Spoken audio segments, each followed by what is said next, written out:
Hey y'all, I'm back with the next video. I was surprised to see I actually have a few subscribers now, so thank you y'all. I hope you're finding these videos helpful. This next one is on bicuspid aortic valve and calcific aortic stenosis. So first we're going to start off with a bicuspid aortic valve, and for bicuspid I drew a bike.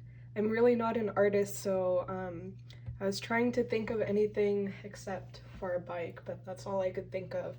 So bicuspid aortic valve, we have a bike, and here it's going down a sidewalk, and the sidewalk has a lot of different notches in the middle of the concrete, and this is to help you remember that there are mutations of the notch signaling pathway. And the reason I grouped both of these pathologies together is because a bicuspid aortic valve can cause early degenerative calcification and lead to calcific aortic stenosis. So with that, I'm going to move on to calcific aortic stenosis. Here, I drew a warning cone or an intervention that prevents the bike from moving forward. This is to help you remember that if there are three different signs, or if there are certain symptomatic symptoms that the patient presents with, you're going to want to intervene. So that's why we have an intervention here in the middle of the sidewalk.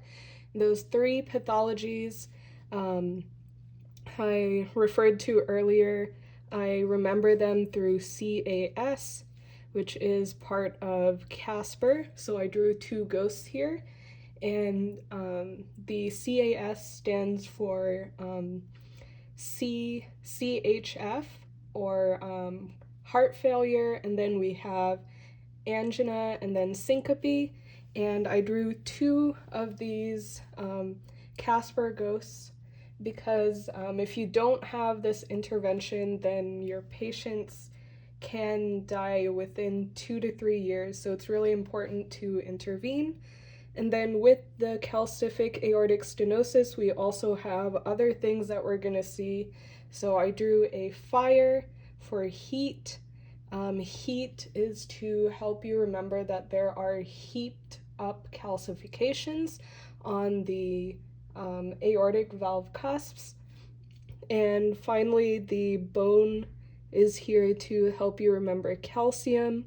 That's to help you associate that this goes with calcific aortic stenosis.